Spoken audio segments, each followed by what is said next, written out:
GM Growth Fam, time for another episode. And today I have the degen in residence from our very own Node Ops, Alex Albano. Thank you so much for being here today. I am so excited. Thank you for having me. So, for people who don't know, Alex has been in the crypto space since 2017, much like myself, has had a fascinating journey of being in infrastructure plays across the board, whether you talk about the OG Ocean protocol, you talk about being a CGO at Chainstack, and now CMO at NodeOps. But Alex actually started her journey as a pianist in concert. Talk to me why that, and you did this not for like 2 or 3 years as a kid, but you did it for like over a decade. So Yes. what I'm interested in knowing is, okay, what's the story there? Definitely one. And two, like, what are some of the learnings that you took from that into your professional career as well? Sure. Like I will try to make it make sense because it doesn't make sense, at least on surface. It's such a big gap. So I think that being a concert pianist, it's something that you don't choose that often for sure. And you don't choose it to when you are too developed as a person, right? To me happened when I was a kid is just because you show some talent, early talent, and then that's it. Like that's what you have been identified as. Like, okay, I'm 10 years old. I can compose. I can write music. I can play above what's the expectations of the average person. So then it becomes, a career choice all of a sudden, right? And then at 12, you're already at university studying with people that are 5, 6 years older than you. I ended up playing professionally since I moved to London, which was in my mid 20s. And that was, long time. It was a full career in its own right. Definitely it feels like a job as much as, there is this very romantic vision of the musician that lives and breathes the unicorn and the rainbows and creates poetry out of nowhere. There are few components that you will find will be very relatable to marketers in general and marketing in Web3. So especially as a Western classical pianist, first of all, you have to interpret a score. There is a reading that is very technical, that is very mathematical. A lot of mathematical minds actually are very good musicians and vice versa, from Einstein to, all the way. Just because it is about structure and about order and about building something that it is very well organized in a way that when you're playing it, when you're at the beginning, you already know the end. It feels a little bit like yin and yang, a little bit, philosophical, but it is very true. When I start a piece as a concert pianist, say that it's a Beethoven concerto, it's 30, 40 minutes of music. I already know where I have to go. So everything that I do is in the context of everything else that will come later. So I have to have this vision for the whole as much as it is on the details of the now. And it is very much what a marketer does, right? You have the entire view for the entire company, all of the product ranges, all of your audiences, all the campaigns from start to finish. And you are as much in the details of the here and now because you have to push now, you have to execute well, you have to craft the best possible copy, but equally, you know how that fits in the context of how it's going to be, you know, 2 weeks from now. That is a level of bird's eye view paired with extremely high level of details that I've learned to cultivate as a musician that I am definitely find relatable as a Web3 marketer. And the other is depending how you want to do it. If you just want to play, of course, it is very pleasant, can be very frustrating, of course, because when you're always facing something you don't know. Every learning experience is you facing your boundary of what you know, being comfortable with that end zone, and then pushing it all the time. That is also something that really is helpful in Web3, right? You are never comfortable in an environment where you have all of the information, all of that you want to do. You're always ambiguous environment. As a concert pianist, you are purposely putting yourself in that ambiguous environment because you're pushing it to say, okay, I play this piece really well. I'm very happy with how I do it, but can I do it better? Can I do it faster? Then you try and you fail. I'm like, okay, let's move on. So there is a form of athleticism and competition. And I think it's a hidden thing between marketers, but it is very relatable as well in Web3, right? You want to do well. You want to do well better than what you personally have done. You also want to do better than everyone else, right? It's a competitive environment. No, definitely. And I think there's a certain level of relatability that I add to it as well, because I think just creative expression of any kind whether that's through music, whether, you love canvassing, you love painting, any form of expression where you can see a vision that other people can't just yet. And you're sort of using your skills and ability to drive more order into the creative chaos that exists in your head and bring your vision to life. That's really amazing. So you actually spent time both in Web3 but also in Web2. I would love to know, like, was there a behind the scenes anecdote, a moment, a incident, an experience that you had that maybe profoundly impacted the way you are as a marketer today? And that's continued to stay with you over a period of time. Sure. And see, again, like the outlier label really works out for me because it is not a straight shoot.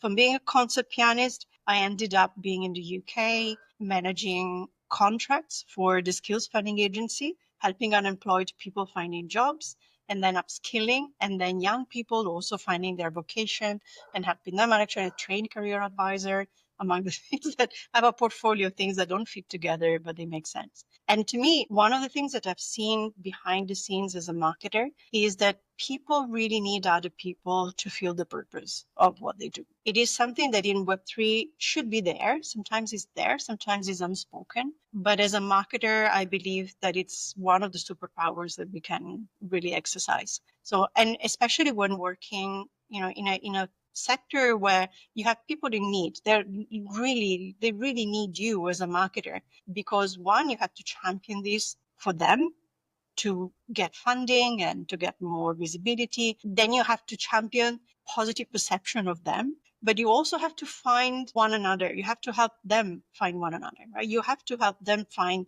themselves as less alone and find that situation for themselves more relatable to what others are experiencing. And I find that this is a straight shoot unspoken also role for a marketing in Web3. But it is empathizing with builders who are looking for the right tools, the right technology, the right environment, the right funding, the right grants. And on the other side is for the more degen who are looking for the right community to contribute to champion. It's not about finding a conversation between the marketer as a company and the individual, but then fostering the individual to individuals. So the peer-to-peer community aspect. So that I've seen it a lot as, in the UK with the public funds, just build a community.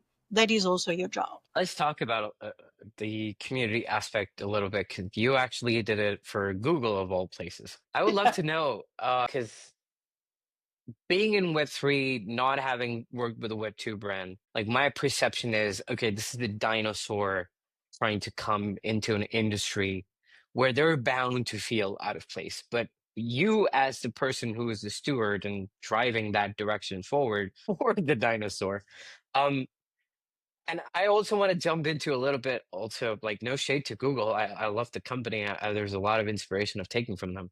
But I would love to understand, like, how do you balance out, like, hey, I've been in crypto for like X number of years and I live and breathe this industry, and you're trying to come in and tell me to grow your brand in your way in an industry that doesn't fit you. Like, how do you sort of commingle these two completely different concepts? I like to go back to the intention and motivation. And sometimes it's non-reconcilable, but sometimes it's very relatable, but people don't like to admit it. Why are people in Web3 doing what they're doing? Why someone is in Web2 and doing what they're doing?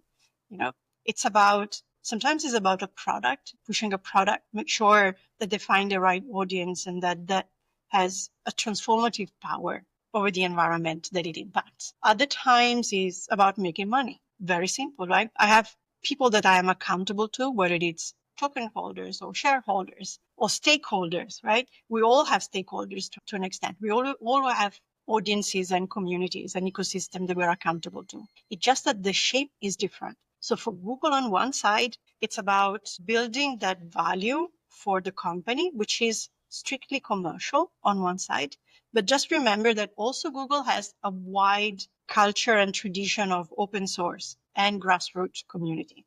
if there is a gold standard actually of developer communities, grassroots, it is with Google, in my opinion. The developer groups are outstanding. I had the fortune to work with those that are organizing and conceptualizing the entire work streams for the developer groups. Massive movement. Same is with the open source data generation, for example, for maps, or the open source that goes with Kubernetes and then, gets as a tooling widespread.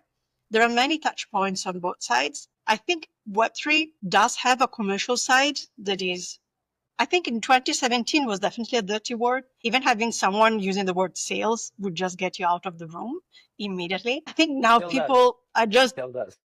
I don't know if you remember that, but like I still remember the S word, like don't talk about sales. At best, you could touch partnership, and even partnership was seen as hierarchical.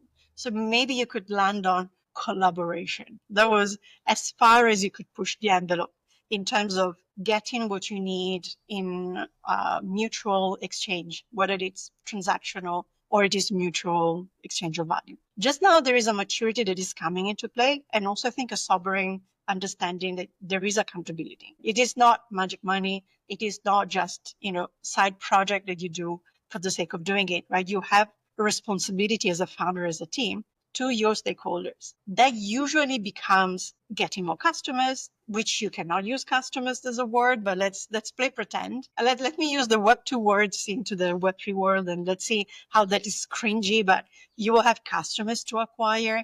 You will have ROI to be accountable for as a marketer. You will have to drive impact. I'm not going to say commercial sales, but there is a shade of that in different shape and forms and so on.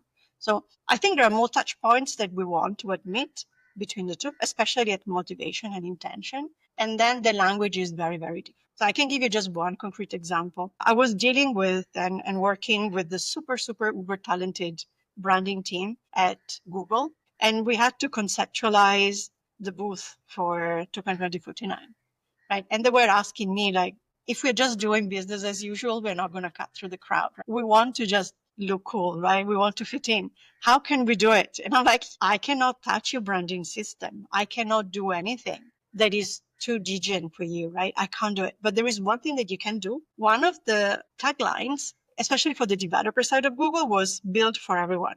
Build for everyone, design for everyone. Now they have like a whole stickers and so on. I said, do one thing. Put it on the wall, but misspell build. Don't put build for everyone. Just the BU idea. Just change those two letters and you're fine. That's going to be your entire marketing in Web3. You're fine. And I had to really have so many conversations because I said, but that's misspelling. We cannot misspell. And I said, I promise you, please do it. Misspell one word and it will look good. And eventually they did. And that was as far as I could push the envelope. Because of course they are a big machine and it's not just Web3. Like you have to make sure that everything in such a big company, everything fits together. So you cannot move as fast. You cannot move as experimentally as you would as a Web3 brand. Yeah, I remember this conversation I was having with a apparel brand based out of Dubai, and they came up to me and they said, "Hey, Arnav, we want to release like a line of NFTs for all of our merchandise." They're like, "Okay, that's a cool idea," and like, "Okay, what's the utility?" They were like, "No, no, no, no, no utility. We're just putting our stuff on chain." I was like, "Okay, cool. So, what are people supposed to do with it?" They're just supposed to buy it, right? That's what happens in Web3, right? You build an NFT and people just buy it. I was like, yeah, well, there's a lot of conversations I need to have with you on that front. No, definitely, I couldn't relate more. But I think that there's a flip side to it also, right? Like I love the book How Google Works. It's literally in my bookshelf right Yeah. now. One thing they talk about is how when you're achieving operational scale, right? You want each one of your pieces of the puzzle to function as like a startup of their own. Walk me through when you are experiencing that firsthand, right? And when you're understanding operational scale, when you're thinking about system design, when you're thinking about how are things going to function sustainably over a longer period of time in an industry as dynamic as Web3. What are you doing? What's your playbook? What are certain steps that you're taking, bare minimums, things that you're putting in place that people could essentially learn from when you're taking learnings from a company like Google and trying to deploy it into the fast-moving startup environment of crypto? Yeah. So one big lesson that I've seen, we all have, I'm sure like the world is divided between KPIs and OKR people. You have sitting on one side or the other. Definitely Google and OKRs, like they made it, right? So having the privilege of seeing it from, experiencing it from the Googler side, it was like super, super educational. So my first takeaway that I wish, it was more widespread in Web3 is not to work towards numbers and just shallow outcomes, but to really question yourself on what is the actual objectives that you're driving. There is a lot of misunderstanding over why you're doing what you're doing, especially as a marketer, right? Because you want to see the impact, but you're never verbalizing what's the vision for the impact that you want to get. You end up one step before that, right? You don't go all the way. You step till the way that you're saying, okay, I'm increasing my followership by 20%. But then I go and I ask why. What is the objective? What are what is the actual objective of that? What is it that 20% of more followership can do for you that 20% less cannot, right? Is it just and sometimes there are very good reasons why it is just a hard number, and that number will get you through a centralized exchange for a listing, as opposed it will not. There are very legitimate reasons why that number, but you have to know exactly why. It is not just a number or a result just because others, and you're just benchmarking against the others. So having that clarity where you have the objectives stated as a company, whether they're small or big, doesn't matter. That level of sharp understanding within Google, even in such a large environment, was razor sharp. You knew why you were doing what you were doing, and you were ruthless at saying no to anything that would not be directly impacting on your objectives, because that's what you were measured on. Not so much on the key results, but the key results were a means to those objectives. You don't meet their objectives, those are hard conversations, because you have to justify yourself. Over why did you spend time and effort and energies and budget doing this, and there was no impact? And those impacts are very well aligned. That is tough. In a large organization, I've seen, sometimes can be very frustrating at Google internally as well, because there is so much distributed decision making. There is a trade-off. Some other organizations are very well oiled in a traditional way, where there is a top-down. The top-down at Google is through objectives. So your higher ups will have objectives that contains your OKRs, or your OKRs are strictly mapped, and then so on and so on and so on, so that there is a vertical alignment on your objectives. And it cascades through, and then it takes different shapes. But it is very difficult for a small company to have that level of clarity at the beginning. Interesting. So to sum it up, basically you have to build clarity from the ground up. Understand that your North Star is going to be an objective that is key to you, ideally revenue, right? And also at the same time, while you're building out your different pieces of things that you're supposed to do or you want to do, they should directly align with the objectives that you're trying to achieve rather than what you feel is good. Because I feel like within a fast moving environment, because there are so many moving pieces, you can get dissuade or just lose your focus from what your real objectives look like, which is, I think, a problem in startups, but I think especially true in crypto because things are moving at 10x the speed of what even like a normal Web2 startup, tech startup might be moving at. Great insights. Another thing that came to my mind was I know you've spent a lot of time working on the infra side, right? So essentially getting on developers, building developer engagement has been one of your core functions that you focused on. And I think there is a right way and a wrong way to do it.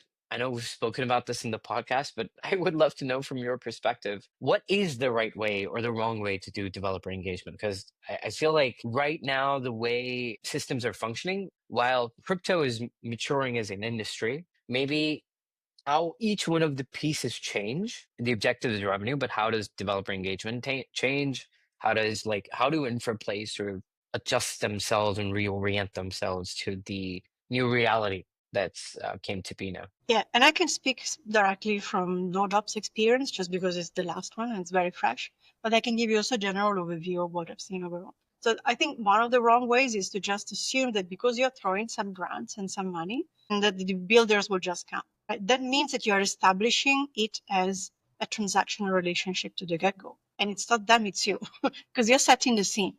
You're like, hey, I'm going to give you 20K worth of so and so, and because of this, they're going to come. Chances are, once those 20K are finished, they're going to go shop around because someone else is doing the same, right? So you don't have stickiness. Where is the stickiness coming? To me, the stickiness is coming if what you're building is directly driven by your developer audience. If you're building a developer tool like NodeOps, for example, you have to build something that is relevant to those that you want to attract and those that you actually have and you want to retain. You cannot just do something random and then just inflate the ecosystem by providing grants. And we do have like a 3 million grant just now, even credits, but it is very strict and everything that comes is actually voted by the DAO.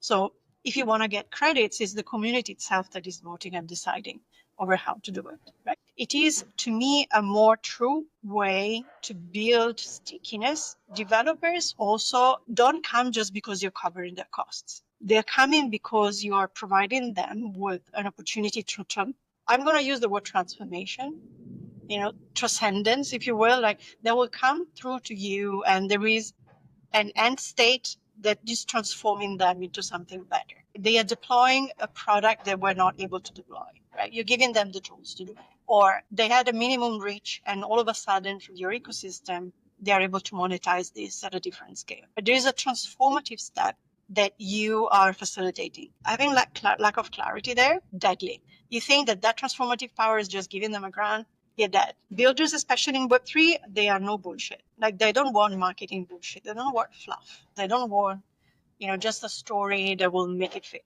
If the product doesn't fit, if the story doesn't fit, the motivation doesn't align, you can throw as much grants as you want in one. The other thing that I've seen over and over again is just bring people together, get them to hack, and they will be happy. Just throw them something. They will come and build for you. Also, that doesn't work out. Hackathons are fun. Those that are doing hackathons are not doing it because they're building something long term. Maybe it's like 5% of them. For the vast majority, when you do developer marketing, you want to engage with a deeper conversation at motivation level and then provide a more complex infrastructure to make them succeed. For NodeOps, for example, the grant comes, fair enough, but then you have VC introductions, you have an accelerator program with technical mentorship, and you really have to just make them flourish in their own way. So yeah, it is not easy to do developer marketing compared to traditional marketing. Everybody has got their own, toolkit and things that they like to do. To me, it's about being responsive and not just being developer centric without fluff. I know that in terms of the developer engagement part, I think the biggest learning that I've gotten working with startups and talking to them is I give the analogy of you're an accelerator. Okay, that's what you are. At your core, your job is to incubate and accelerate companies using your tech stack. I think while that's an obvious thing to look at, I think most companies aren't able to sort of digest that fact and then build out a stack that would help other people coming into their ecosystem, helping them build and essentially like not just build like side projects, but build companies on top of your stack. I think that is such a core learning that's very obvious to take from Web 2, but a lot of people tend not to do that. I don't know why that happens, but yeah, I totally agree with you. Another And if I thing can, that, yeah, I just wanted to please. add on that, right? On the why, if I can just maybe share a few ideas on the why. To me, it's because sometimes business infrastructure is radically different, actually. It is a very concrete difference between Web 2, Web 3. If you're looking, for example, at ecosystem grants from L1 and L2s, that's why Web 3 is, to me, is also a tale of paradoxes, right? We are always working with things that cannot be reconciled. And we have to just live on the edge of the two things that are never meeting. So you are driving something, but you cannot because you're a foundation. You want to develop an ecosystem towards very certain KPIs, but you cannot because it's tokens and in regulated environment. There are only so many things that you can do. You want to really make introductions and sales, but also you cannot do it. So how do you reconcile these two words? And the business infrastructure at the back, to me, is also very mature. We are growing really fast, but Web2 has a tradition of having incubators and VCs to work with them. Web3 is still we're still sketching it out. I like to say that Web3 hasn't found their YC yet. Hopefully we will very soon. Yeah. Okay, cool. So I think we've touched on a lot of things, but one thing that I was personally really curious about is I know you talk about like operational design, system design, right? When you're building things that are going to be the baseline for scale. Important piece of that obviously is talent as well. And I know that you've personally had experiences where you've built like an Avengers team around you that would allow you to build those systems, put those operations in place, and allow you to scale. Walk me through when you are stepping into a role like that, when you have to build a team like that. What are the fundamental principles that you're keeping in mind? Like, okay, these are the core baselines that I have to keep in mind, and this is how the team will shape around me. Because I think right now, with a lot of founders, especially with marketing, their mindset, even till today, even though there's been a lot of discourse around it, has been, yeah, let's just get a head of marketing, and then he or she is gonna, look into solving a specific problem for us. Like, yeah, like that they'll grow our social media, they'll get us the developers, they'll do community management, blah blah blah, right? So there isn't like clarity exactly on what are the pieces that you need in order to build a system that will scale. Walk me through how you've done that in the past, and maybe what people should be learning more. Yeah, and it is a messy recipe every single time. Right? You try to replicate it, it's never replicable. You always have to look at fundamentals and then find the best way to adapt it. To me, first fundamental is that you are work cross-functionally. What would be a large team? Maybe it's two people, but you're still working cross-functionally because every person, even the two people, are doing different things that would normally be assigned to many different specialties. Like you're doing Google Analytics, you're doing airdrops, which is effectively ads and marketing and everything all put together. Then you have copywriting. Then you have technical guidance with documents. And then you have events, right? All of these, doesn't matter how many people you have on the team. You have to first look at which functions you need for that specific product, for that specific company. So first map out that, have that clarity, then assign role. Hire, don't hire, I think it's immaterial. Doesn't matter how many people you have in the team. But the jobs to be done, that you have to have clarity, absolute clarity. That's first. The second, to me, is that proximity doesn't mean that there is alignment, and vice versa. Just because you're sitting next to each other doesn't mean, or that you're speaking all the time, doesn't mean that you're aligned. So personally, one of the core communications and leadership tenets that I use is for people to disagree openly all the time. It is core to me.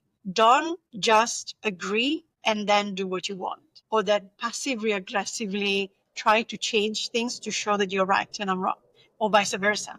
There has to be explicit disagreement. Then there has to be a decision, and then everybody must commit to the success of that decision. There is no do-over. Then we may have a post-mortem and say, shoot, we should have done the other way.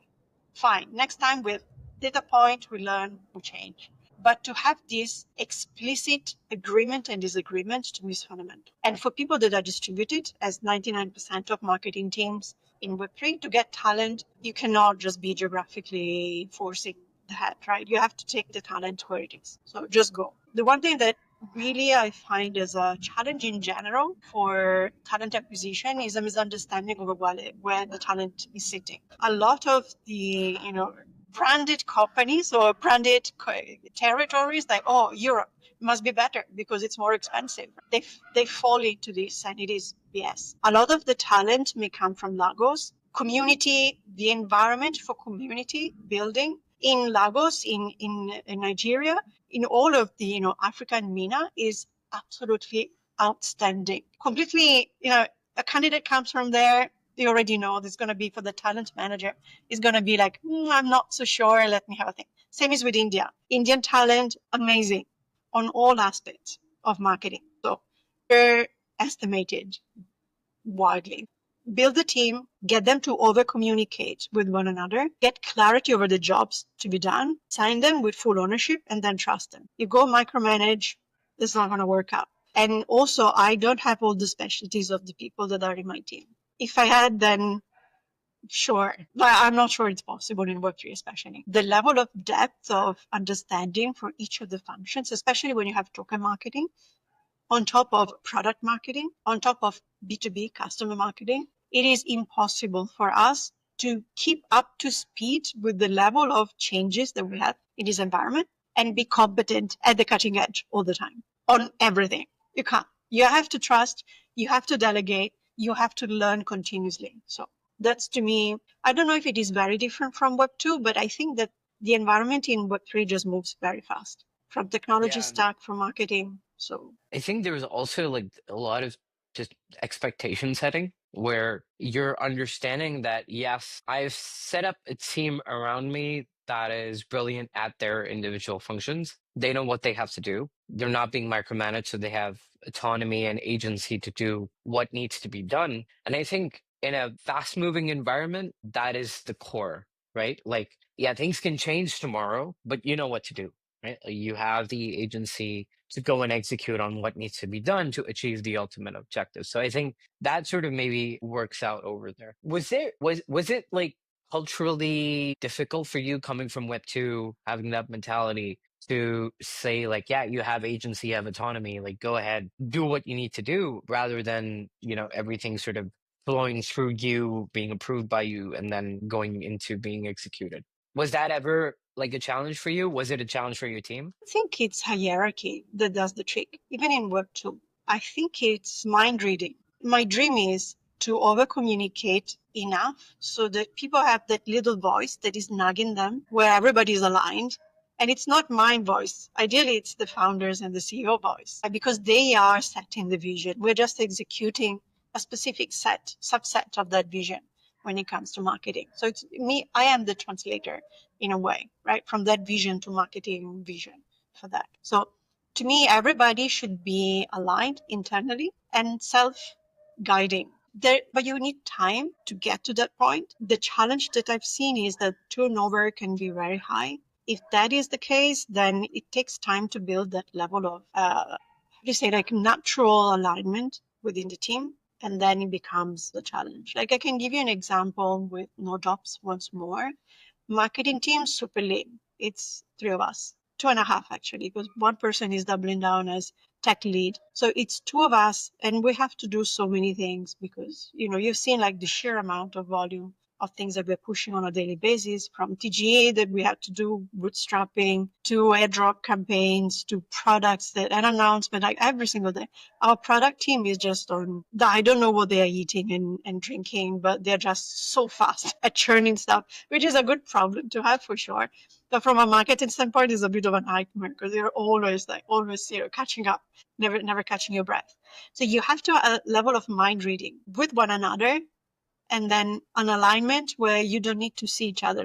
And that also brings back the musician side. Because when you play with someone else, you are not verbalizing anything, right? Especially a pianist, you're speaking with your hands. You're not actually saying, "Hey, go slower, please." You are just signaling what you want, and then there is a magic way for humans to just understand each other in the right way with the vibes, with the just implicit understanding. If I had that dream team and I was lucky enough to manage to have that in more than one occasion, then you just understand each other without having to say much, right?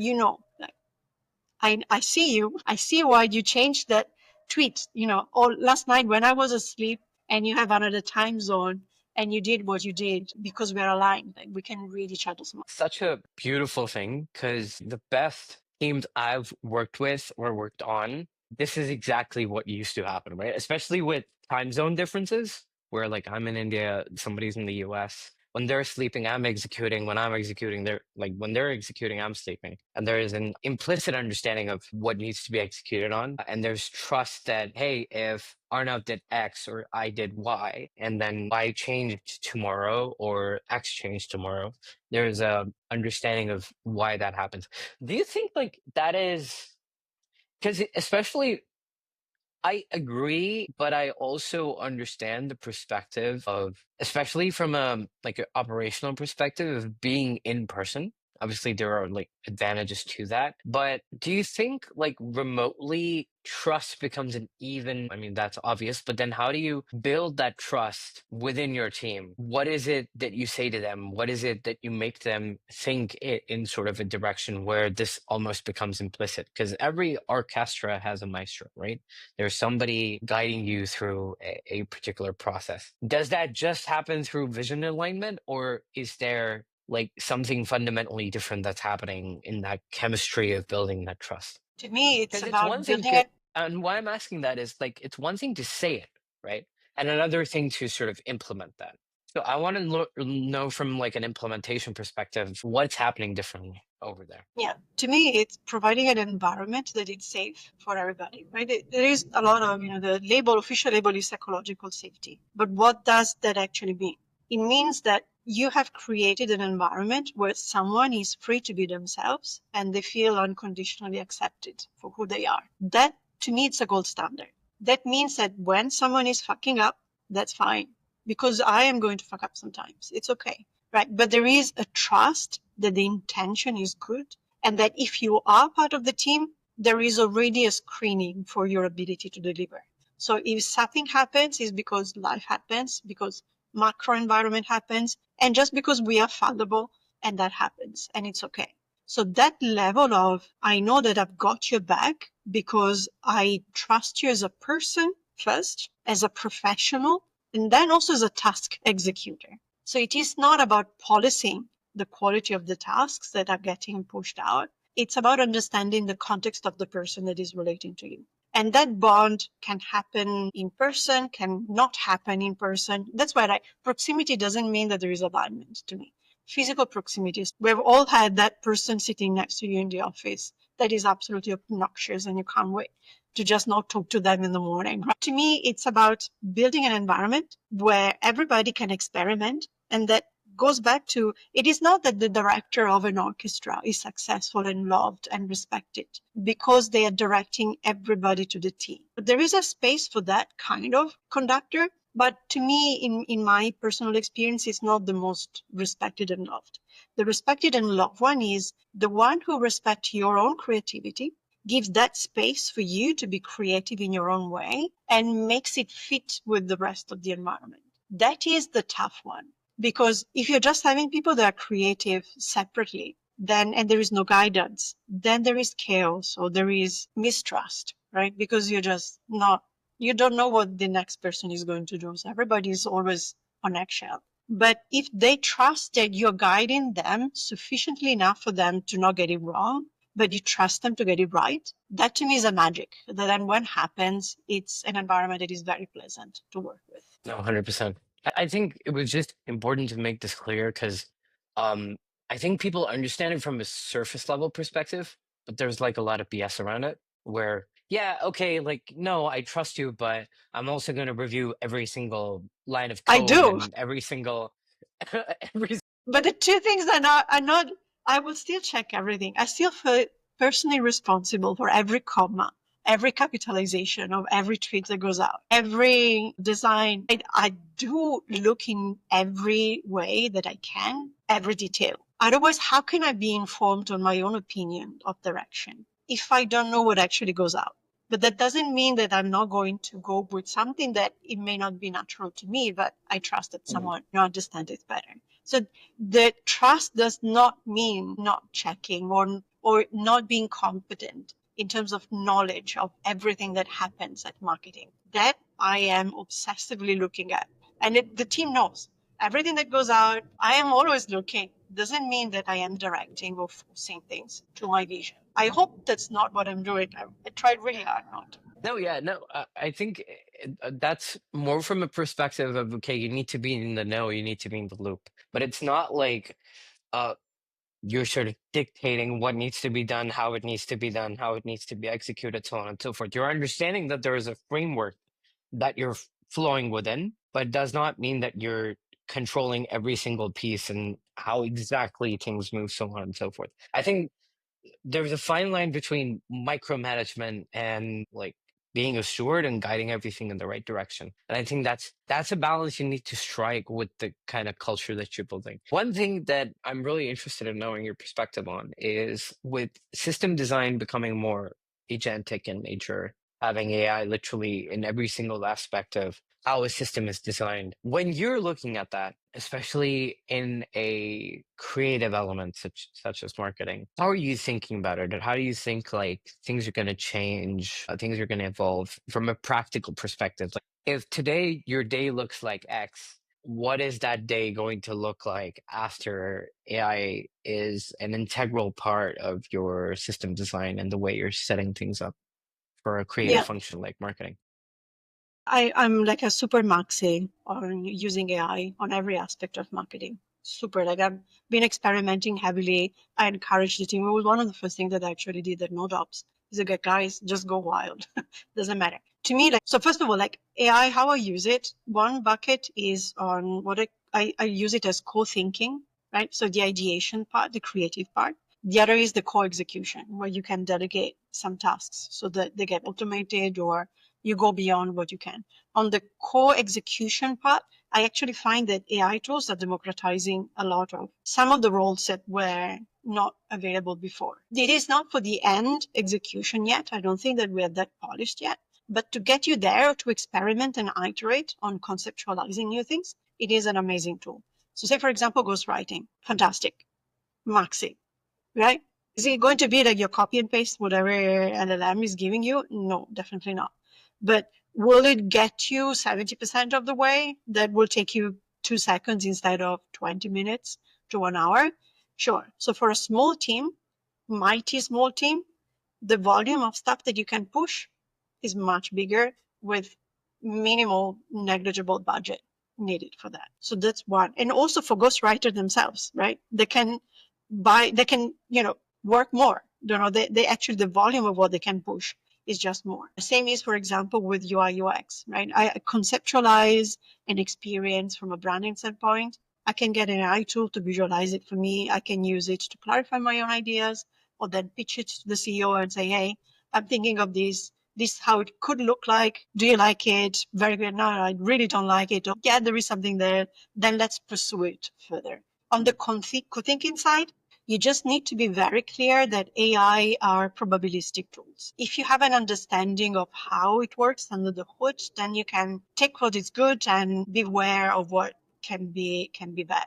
So probabilistically, that would give you a result. Then it's up to you to guide them towards the least probable outcome, or you want to actually have that most frequent, more probable answer.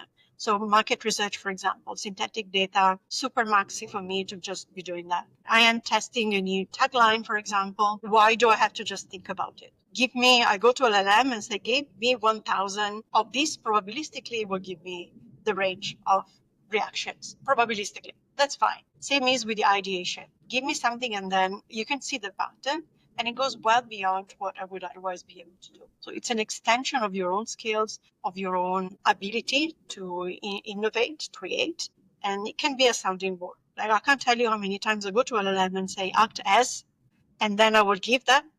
Get them in the room, right? It's almost like a Harry Potter magic wand, right? You teleport yourself next to 1,000 developers. Ask them this. Probabilistically, they will give me an answer, and then I can evaluate. To me, it will never be business as usual from a marketing standpoint. It is just exploding. Tools are coming that will embed a number of micro or completely exponentially better tooling for marketing. To me, ignoring that, or if I have PTSD for every time I hear someone telling me the M dashes are the telltale of AI. Like, oh my God, first of all, like you have not used M dashes before. Your toolkit of punctuation was missing a very fundamental tool. Understand that. And it's okay if it is LLM generated. If it is at ideation stage, you can still polish it afterwards. It's all okay. So also, do you think like with AI specifically, that right now, obviously, because they're not that there yet, it's not as good, like you said, right? Like if you wanted to do ghostwriting, it might get you like 60 to 70% of the way, and then the next 20 to 30% is on you. But Eventually, though, that's the expectation that they probably will also be able to cover that last 20. Such a case when you're trying to define a future-proof system. Right now, if you think about the baseline, like, okay, you want a dashboard, you want a almost like a public to-do list for your team, right? Something that could collectively be updated. Your data can be managed, your ideas can be stored and then be restored in a different format for future campaigns, so on and so forth. So when you're thinking about these pieces, right now you're saying that it's like it, it's an at an assistant level. But eventually, do you also feel like that last 10, 20, 30, 40% gets covered by AI also? Or and is that something that people should keep in mind? Like, okay, right now I'm using this tool. Right now it's not there yet, but in the future it might be. So I want to make sure that this is a part of the system that I'm currently designing, or they should just keep in mind that, hey, this is always going to be an assistant. Treat it like an assistant and make sure that the system you design is around the idea that this is always going to act as a assistant. Maybe it's smarter assistant, but it's always going to be an assistant. How do you think about Yeah. First of all, like, if there is one new toolkit that a marketer has to develop is prompt engineering overall. Because tools even now can really be quite good. Even as an end result, has to do with prompt engineering done properly, right? So developing that as a toolkit is important. But then also, like, if you go back to being just a human with other humans, you don't think of being a leader as a prompt engineer, but actually that's what you're doing. It's just that you are giving instruction, context, and sufficient information for people to act on, not an LLM system. So it's just translating the same level of care, same level of explicit clarity. Sometimes you feel that the LLM should read your mind more than a human. So you're skipping some steps. You would give more details to a human actually than you would. So find that balance. I think it's important. A system level design, and you've seen it before, like as a musician, you are always looking at things as a system of endpoints that are in relations with one another. So when you're looking at substituting the existing system of a marketer with an AI system, first of all, you have to map the ecosystem, have that level of clarity. And I don't think that a lot of people actually have that end-to-end clarity overall. And every time I come on board on a young new team and I start to talk about processes, everybody's running out of the room. Like, I have never seen that enthusiasm that they do have to say, hey, we need to talk about processes. And it's not my Web2 mind, because just remember, like, my Web2 mind was also very disorganized. It's not that there is, a difference. It has always been in the same way.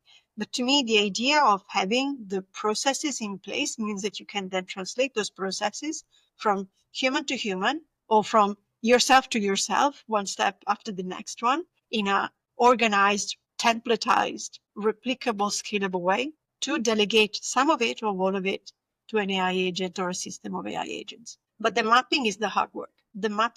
Say that, for example, you want to delegate, and we're looking now, delegate some of the processes from content generation to repurposing of the content to then content distribution. You have to first understand what you're doing. That's an introspection step. That it's called process mapping, and it's a dirty word in startups. But that's what I hope that with the AI, need for being explicit about those processes, that will actually bring a lot of maturity to startups, small teams, so that they will think in these terms. That's my secret thing, but don't tell them. Like, let's keep it as a secret between us. No, I think it's so obvious that like whenever somebody comes up to me and says like, yeah, like I was speaking to this young founder who was um working to build up like a startup, and they were thinking like, yeah, I can basically build an agent for everything and anything that I need done in my startup. I was like, seriously, yes. You could also get like a Fiverr contractor to do everything and anything within a startup, but you don't do that, right? I sort of have the same sort of discussion as now that I maybe was having like 7 years ago, where I'm saying to people, yes, AI is really powerful, and yes, it can do a ton of things for you. But if you don't know what needs to be executed on, I think like you said, right, the probabilistic nature of AI will just crumble apart, given that even you don't know what needs to be executed on. And if you tell the AI, like, yeah, you're going to build the system and you're going to deploy it and you're going to build it and you're going to do everything end to end, it's like telling an intern to build a product from an MVP to a product to production stage. So it's like it's a similar sort of a problem, and I think that's where sort of the human in the loop or AI being a reflection of human faults sort of just blossomed up, it's an interesting thing to look at. So I know we're almost at time, but one thing, last question I did want to ask you is, what's one piece of advice that Alex of today would give to the concert pianist of the thousands, Alex, about what they should keep in mind, what they should learn, where they should grow? What's one piece of advice you'd give to your younger self? For sure that consistency is overrated. I don't know, like we are in an environment where you always have to tell a story that makes sense in a way that others expect it to make sense. That consistency is essentially social pressure. Like it's a probabilistic game, if you will.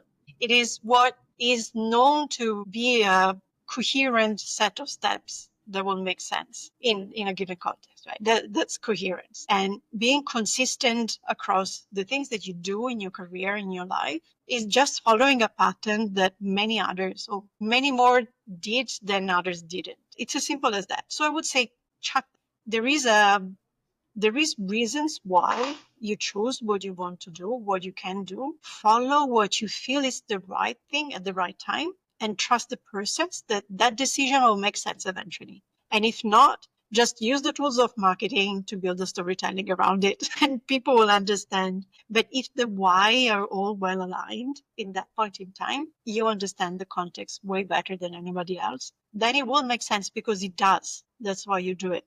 So consistency overall, whether it's at personal level or it is also at marketing level, consistency is way overrated. Just look at the data points that you have. Don't look for something that is frequent necessarily. If you want to do the outlier thing, then just look at your data, analyze it, make a conscious decision that that's a risk worth taking, and then just do it. Yeah, like become a better storyteller than you are at sort of grinding your way out and trying to follow what the world is telling you. Amazing piece of advice. Alex, this has been fun. I think this is one of the most detailed oriented podcasts, which is almost topical for you because it's that's the one gospel that you preach the most. So this was a really, really insightful conversation. Thank you so much for doing this. Thank you. Like it is rare to have this opportunity to just speak, I thoroughly enjoyed it. So thank you for all the questions and thank you for the context and the space. Thanks for everyone who tuned in. See you in the next episode. GM, bye bye.